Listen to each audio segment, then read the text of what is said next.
So this shit I got right here, man, this shit kind of different, I ain't gonna lie. The worst time to have ever been a human, 90% died before 20 years old. Oh shit.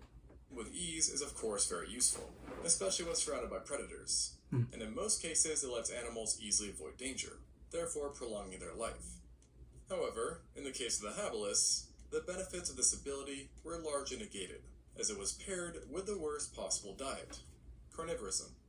Now, you'd think that a human living on a plant would be... Y'all remember this guy, man? Y'all remember this fuck nigga, man? Around that time, man, he was going viral as fuck on the internet. Yeah, that nigga was going viral as fuck. Comment down below if you remember this nigga, ugly ass nigga. Look like Eddie Murphy and shit. The guy that 2017 type of haircut and shit. If you a nigga, you still got that type of haircut, you need help, man. That shit old. Vegetarian. But the habilis actually exhibited one of the higher levels of meat eating seen in humans, reflected by their very large incisors that help them cut through meat, and their proportionally giant mandibles that were thicker than those of any living ape or human, which allowed them to generate more torsion and stress while biting, and thus helping to rip meat off of a body. This being said, they did also eat a lot of fruit and vegetables, but their meat-rich diet ultimately forced them to leave the safety of trees routinely, a problem exacerbated by their fondness for fish, which brought them close to water, and thus the dangers within. Okay. And it wasn't just meat that was the problem, but also how they got it, as for some reason, Homo habilis decided to specialize in scavenging, of all things, which is almost funny considering their small size, lack of large muscles, and limited technology that consisted of simple stone tools. In other words, they did not have much to help them secure kills. And one group of paleontologists found that at best, they would only be able to reliably defend carcasses from jackals and cheetahs. This meant basically nothing though, as Homo habilis, who lived in East and South Africa, was surrounded by not one, but multiple large carnivores that would frequently show up to contest carrion. And to make matters worse, these same predators also routinely preyed on the habilis themselves, as these are... Oh no. Worse, these same predators also... Imagine you laying... Okay. Imagine it's the fucking 17 CB. Is that how you say it? Before you had the 1700 and shit. So, fuck it. Imagine you laying down in a fucking tree and it was old age. And then you feel some crawling on you. It's a fucking lion. It's a fucking monkey ripping you apart alive. And you can't fucking do nothing about it. They stronger than you. Them niggas buff as shit. They buff as hell. So, what the fuck you gonna do? Man, I'm laying down. I'm already laying down. I'm accepting my face. That's it. Man, you got me. You got me, player. You got that shit. What the fuck? Mainly preyed on the habilis themselves, as these early humans were, for lack of a better term, easy pickings. And so, if you were a Homo habilis, you can be sure that on the daily, you live under the constant threat of being picked off by a very diverse range of different carnivores, that, mind you, each had their own unique, terrible way to dispatch you. So I guess at least there's some variety. For now, direct evidence of interactions between predators and habilis are quite rare. But when looking at time and general vicinity, over 30 potential predators have been identified, with large cats in particular having had a profound impact on destroying their lifespans. One of the most prevalent ones lurking around would have been the Meganterion, a jaguar-sized saber-toothed cat that lived throughout Africa for the entire span of the habilis' existence. And despite being jaguar-shaped, it was more heavily built, and alarmingly had lower limbs that were actually lion-sized. These limbs possessed giant paws at the ends of them where razor-sharp recurved claws sat, just waiting to dig into the flesh of any unsuspecting Homo habilis. Once pinned, the habilis would then get to experience an array of sharp and serrated teeth. Easy eating a nigga? You see, that's what I'm saying, bro.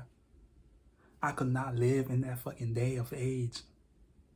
I mean, this shit probably still be happening, but now you have zoo and shit where you can lock them niggas in the cage and shit.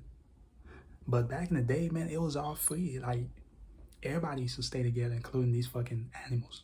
So, nowadays you got zoo and shit. You have zoo. You have places where you can't fucking go. You got farms and shit in Africa and shit for these type of niggas. I could not live in that motherfucker at all. Let me know if you could. Because I know you could, nigga. You would have died, nigga. Me and you would have died, nigga. Including two enlarged canines that would sink into their throat, severing major arteries and nerves. and fortunately leading to unconsciousness within seconds. However, unfortunately, there's also the chasing that chance that an fucking unlucky victim would have had to experience the more rare, but much more terrifying killing method of having its entire head virtually covered by the attacking saber-toothed cat. And miraculously, this actually happened to a known human specimen who had puncture marks to its occipital bone, in other words, the back of its head. But what's crazy is that the angle of the bite confirmed that the attack. Look at that funny. First off, niggas sitting zicey as shit. You sitting on the tree naked and shit, cause you know back in the day, them niggas, cause you know back in the day, them niggas ain't have no fucking, they ain't have no clothes and shit. So they always all naked and shit. You walking and shit, you see a fucking bitch and shit, just walking naked. A nigga, dick paws hanging out, you know, coochie hanging out, everybody hanging out. And then, just think about it. If a lion eating you and saying he grab you by the balls, nigga, pause. Nigga, you fucking dead. Yeah, you gonna be screaming like a bitch, nigga. So, these type of monkey looking niggas, they went through it all back in the day. Look at this nigga sitting down, trying to push the lion away. And these other niggas trying to throw shit. Nigga, why the fuck you throwing that shit? That shit not gonna help. It is not gonna help. Lame ass nigga, ugly ass nigga. You need your hair done. You need a fucking tape line, dumb ass nigga. Did not come from the back, All this but rather fucking the front, bones and y'all which can't do basically shit. means the Meganterion put the entire Damn. human. Wawa's wrapping up new built-to-order wrap recipes with roasted chicken. Wrap it up. Try a savory chicken Shut up, seed. man. Her human's head in its mouth. And the idea is that on top Damn. of causing skull and brain damage, such an attack could kill by completely smothering the victim's nose and mouth with a saber-toothed jaw, leading to suffocation. Shit. And in a case of more bad news for our distant relatives, the Meganterion had a very healthy appetite for Homo habilis. So much so, in fact, that it literally altered their carbon isotopic levels, which directly shows us that it was even more of a human killer than other animals that are associated with hunting primitive humans, such as the Dinofelis, which I should also mention coexisted with Homo habilis and presumably hunted it as well. And to add fuel to the fire, there was also Homotherium and Machairodus lurking around too, which is very unfortunate, as the latter happened to be one of the largest felids to have ever existed, with some species reaching 405 kilograms or Shit. 893 pounds, Damn. comparable to both the Smilodon and male polar bears. Yeah, them niggas was dead. Yeah, they was dead. Ain't no way they would live. 800 plus pounds? Nigga, a human can't be this big. If a human pass 800 plus pound, nigga, yeah, you got a problem. You might as well just die, nigga. Shit. You might as well just die. You don't love yourself, nigga. Unless you have a medical problem where you can't stop growing. Well, you can't even reach that shit. Can you? What the fuck? Imagine 800 pounds laying on you. All you can do is cry, nigga. And by the time you start crying, nigga, you gonna be dead, nigga. I mean, it's a fast dying. Shit, you're not gonna... Unless they start ripping you apart pieces by pieces, then that's a slow dying. Yeah, that's where you fucked up. But At this size, it's not hard to imagine that even a well-placed paw swipe could take out an individual, especially since many victims seem to be targeted Damn. while young. And avoiding death by Machairodus would have been surprisingly difficult, because despite its great size, the Machairodus was a better jumper than many of the smaller, more agile cats, as its legs were too short to pursue long chases, which indicates that it relied on powerful jumps in order to catch prey. Which is all to say that escape by climbing a tree was pretty much out of the question. Meanwhile, while smaller, the Homotherium still stuck out as a notoriously bad animal for a habilis to get caught by, as its canines and incisors were shortened but broader than we've seen in other saber-toothed cats, transforming them into powerful puncturing weapons that also benefited from crenulations. In other words, irregular serrations that were wavy, creating a one-of-a-kind bite that both sliced and punctured simultaneously. And now, while these cats were definitely a menace to hapless society, they were not the only group notorious for shortening their lives, as another family of predators that loved to snack on our ancestors were hyenas. oh yeah, Like the cats, they're... this is the one I don't fucking like. Because, okay, if I was to get ate by some, pause. If I was to get ate by an animal, I would rather a fucking lion or a fucking bear. You know, they might grab your balls, paws by accident, but a fucking hyena, my nigga, hyena, that's where they go first. Think about it. You get attacked by your fucking boss from the back. Pause. No diddy. That's where they attack you first. Freaky ass animals. I hate that shit. I hate these fucking animals. Freaky ass shit. Look at this fuck nigga. Yeah, they freaky as hell. They diddy as fuck. If you gonna kill somebody, you might as well grab him by the throat. Pause. Grab him by the ends or some shit. You don't grab a nigga by these balls. You don't grab a bitch by her coochie. Pause. That's fucking gay, bro. These hyenas, they need help. Also multiple different hyenas that went after hominids, but there were two that really stuck out, those being the Chasmoporthides and Pachycrocuta. Now, in typical unlucky hapless fashion, the Pachycrocuta happened to be one of the largest hyenas of all time, with specimens not only averaging the size of a lot. Damn. Hold on. You see the difference? The way it goes up, it reaches by that nigga's shoulder. Yeah, you fucking dead, buddy. But also possessing a bone-crushing bite that is likely one of the strongest pound-for-pound bites of any terrestrial mammal. This unusually powerful bite was also problematic not just because it would absolutely destroy you, but also because the ability to crack bones meant easy access to bone marrow, and thus it's likely that Pachycrocuta showed up to a lot of carcasses. Not a great thing for our scavenging ancestor.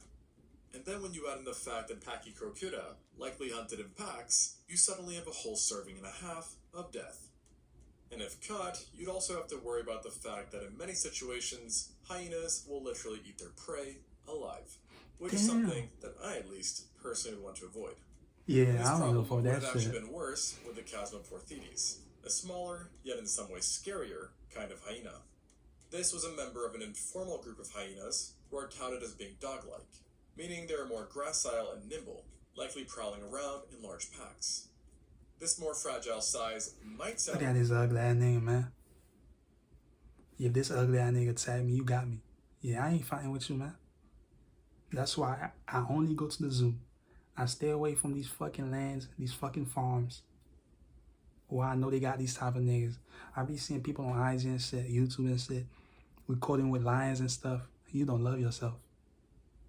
I don't even like snakes. You don't love yourself. You got me fucked up. I'm not man. News, but it really isn't. As small but giant packs of dog-like hyenas eating you is definitely vastly more painful than getting one and done by a giant one. Damn. But the real issue wasn't this aspect of the Chasmoporthides, but rather its limb construction, which reflected adaptations designed for extreme speed, bearing a strong resemblance to the legs seen in cheetahs, and thus being nicknamed the running or hunting hyena. The major problem with this is that Homo habilis, on the other hand, was not a very good runner, and at best could achieve a certain degree of endurance running. And to add to their misery, these hyenas were also hypercarnivores, meaning that over 70% of their calories came from meat alone, enacted through their razor-sharp teeth that strangely had edges shaped like those of a big cat. But as bad as these guys sound, they were nothing compared to what lurked in the waters of the Homo habilis' environment. Giant crocs. Oh, no. In other words, a nightmare for our ancestors, considering that, as mentioned, they had a fondness for fishing, and not with a fishing rod or spear, but rather with their hands, which almost makes it seem like they wanted to be hunted down by crocodiles. And let's just say, these crocs were more than happy to oblige. The most notable kinds back then happened to have belonged to the same genus of crocodile alive today, the crocodilus. That being said, you would not have to worry about confusing them for any living species, as these ones were utterly giant, with the two largest having been the Crocodilus thorbjarnarsoni and the Anthropophagus. Now, you may be wondering about the anther part of the latter's name, and the reason for it is because... But I'm telling you, man, you don't understand when I tell you this. If I see a lake, even by the road, I'm staying far away from that lake. If I'm walking down the street, I see a fucking lake, I don't care how deep that shit is. But I'm crossing the next street. You got me messed up, especially at night. I'm crossing the next street. I do not mess with no fucking crocodiles. I do not mess with no hyenas, lions, fucking snakes, monkeys. No. I barely fuck with dogs. I mean, I love dogs, but I barely fuck with dogs. A cat? Yeah, they cool. I fuck me a cat. Pause. No weird shit. but I like me a cat. But a fucking dog? Yeah, I'm fucked up. Croc loved to eat people, leading to a name which literally means human eater. And of course, as such, we have direct evidence for its humanly diet. As in one formation alone, 2 juvenile habilises were found with severe damage to their legs and feet that matched the teeth of this crocodile, Damn. and thus showcasing how they would seemingly target the legs while springing ambushes, and then proceed to kill them by either drowning them or using a death roll to literally rip their limbs off, which apparently happened in both of these 2 cases. In other words, not a pleasant way to go out. And fighting back was not an option, as Anthropophagus was covered in very sturdy armor, and was even larger than your normal saltwater crocodile, with adults reaching a length of 7.5 meters, or 25 feet, and weighing around 1.5 tons. Damn. Just to put that into perspective, the longest recorded extant croc, an individual named Lolong, only reached 20 feet, or 6 meters, and weighed just 1.1 tons. So as you can imagine, at this gargantuan size, Anthropophagus surely had one killer bite, which along with its human diet, makes it come off as one pretty devilish creature. Which is why it's perfectly fitting that it also possessed 2 prominent ridges or horns above its eyes that made it not just lethal, but also visually terrifying. However, while it seems to have definitely been the most problematic croc for humans, it wasn't actually the largest, as that title went to the Thorbjornsoni, a slightly older crocodile that also coexisted with the habilis, and preyed on them during the earlier days of our ancestors' existence. Thankfully, it wasn't that much bigger than its younger counterpart, having been about 8 meters or 26.2 feet long. But it's not that much of an upside, as that of course still makes it the largest crocodile species ever discovered, which in turn also makes it one of the biggest true crocodiles to have ever lived. And because its remains are so few and far between, there's a very good chance that it got even bigger. What was really unique about this predator, though, was its skull, as in addition to being gargantuan, it was also much broader than what's seen in other living crocodiles, perhaps being an adaptation to help better grip and crush armored prey. This is an ugly ass nigga right there. Yeah, this is an ugly ass nigga. Such as large turtles. Ugly Despite as this shit. specialization, it was still likely an opportunistic feeder who no doubt fed on the occasional poor sod.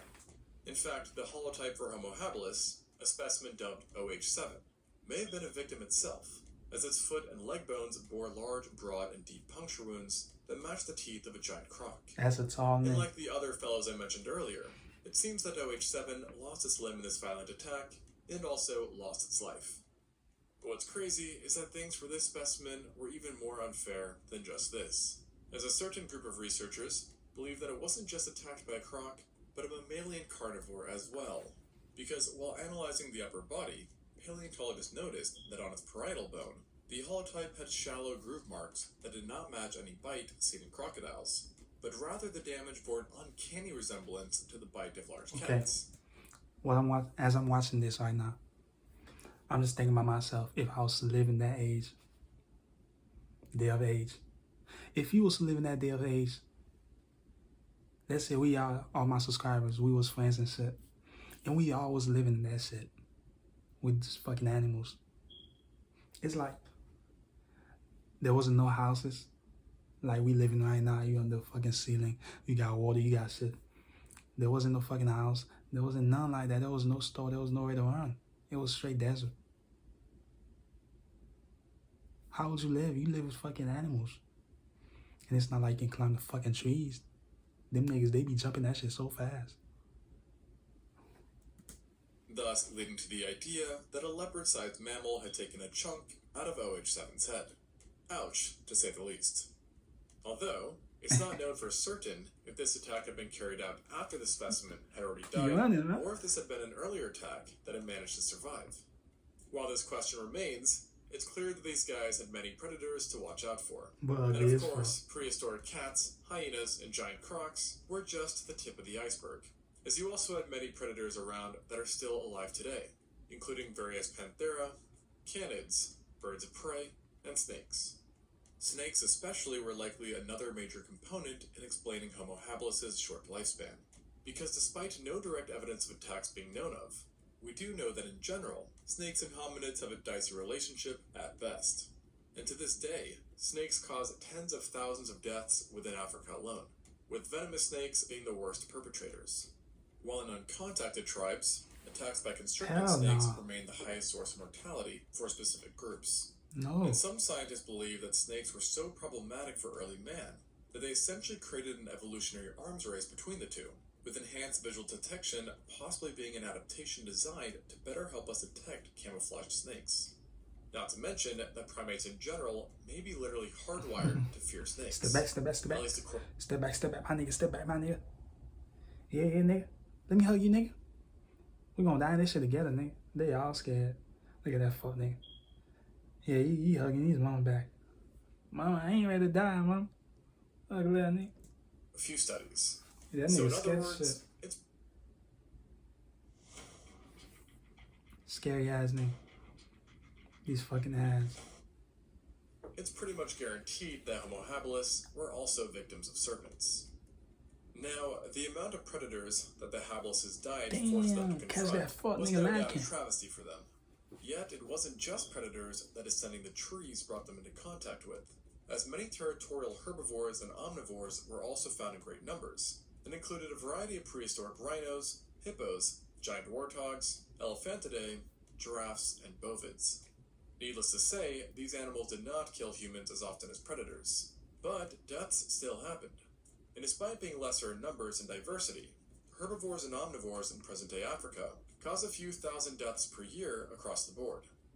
And if forcing them to confront vicious animals wasn't enough, then it's a good thing that their diet's drawbacks went even further than this, as it possibly also led to health problems, namely to the teeth. As of the 26 individuals studied, only about 40% had decent teeth, while the rest had severe wear and tear to their enamels, and chipped and cracked teeth. Damn. And while this may not sound all that gloomy, it really is when you consider that the oldest specimen was only 25 years old. And there were Shit. even multiple examples of specimens who were under 10 that already had major dental problems. And to really exemplify this, one individual, who was 17 years old, Yeah, them niggas' teeth was fucked up. They had no dentist, they had none like that. Ugly ass teeth, nigga. They had all with kinds of dentistry shit. so poor that No it was about braces. 2 times as bad as what you would expect to see in a modern elderly human who also had bad dental hygiene. This remarkable widespread level of damage was 100% caused by the diet of Homo habilis, but it was not necessarily a result of the scavenged meat. It could have been instead a combination of flesh, bone, and tough plant material that caused a lot of wear and tear. Plus, given their lack of offense, the habilis likely did not get the first pick when it came to food, which would have resulted in it having a limited choice and forcing people to eat whatever was available, even if it was no good for their dental hygiene. Another factor in this lack of choice, which in itself likely also contributed to even more deaths, was their environment and climate. As during the Pleistocene, Africa experienced a period of intense fluctuations in the climate that resulted in coldness and increased aridity that made food options very scarce, and even leading to systematic starvation. And it's believed that as the climate worsened, populations had to rely more and more on scavenging meat to supplement their caloric intake, Shit. which in turn led to again more deaths, as it brought them into contact with more predators, who also would have been more violent as they too felt the strains of a dying ecosystem.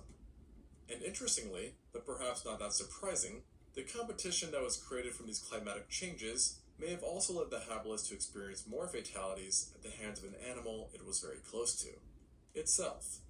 And I don't actually mean other habilises, although this was definitely a possibility, but rather other humans, as habilis remains have been found in the same area of not just one, but 3 other Homo species, as well as another hominin, with these specifically being Oh Homo no, these niggas was ergaster, ugly as shit. erectus, and Yeah, these fuck niggas was ugly as fuck back in the day. All these ugly ass niggas. Look at this nigga face. So you tell me if one of these was to live in today's age, you think they would get any hoes? You think they would get any niggas? I mean, it's someone for everybody out there, no matter how ugly you look. But I'm saying, offenses, I got and it the fucked parent up. drop, as God, boys say, no. respectively. We are aware that interactions with these No. close relatives at least sometimes ended violently, as there is at least one known paranthropus specimen who was definitely killed by a habilis, possibly even becoming food for it. Now in this particular instance, the habilis managed to secure the dub, yet with the other Homo species, it was likely at a severe disadvantage for a few reasons. Firstly, it was the smallest Homo species at the time, and the least adapted for a terrestrial life, so any confrontation on the ground would have been the home field for the others. Secondly, the habilis unfortunately had the second smallest brain seen in any human, with an average brain size of between 500 and 687 centimeters cubed, Damn. making it 25% smaller than the next smallest brained Homo species it coexisted with, the ergaster, while the erectus could sometimes have a brain literally double the size. This large difference likely led to an intelligence gap between the habilis and its competitors, a notion I partially swear to God, reflected but I was by not the varying there. technologies that each species achieved. As for example, the erectus had access to controlled fires, picks, knives, and cleavers, which would have given them a huge edge during any fight. Damn, nigga to was say the catching least. shit. And to God. make matters worse, despite not being a hominin, I will also mention that the ape Dinopithecus was likely a part of the fray as well. And in some ways, this creature was even more unsettling than multiple Homo species, as it was a giant primate that was closely related to baboons, and thus had giant fangs and would have been roped with large amounts of muscles. And when considering the fact that it could have been 3 times the size of Homo habilis, we should probably add this guy to the already very long list of potential predators. Ultimately, it was a very tough and unfair world to the Homo habilis, and according to the original study, the worst part of an individual's life would have started at around age 10, when they entered a phase associated with maximum mortality. Damn. Though ironically, reaching 10 in the first place would have already made you one of the luckier ones, as based on another study, it's presumed that 40% of everyone died before reaching double digits. And if we factor in juveniles and infants, then it's believed that this number increases to 60%. Damn. This in turn would mean that the average age of death given in the study would actually be lower than 12 years, which then of course raises a whole other question on how in the world did the habilis even manage to exist for such a long time. Perhaps the answer lies in their technology, that did in fact allow them to access bone marrow and tough plant material.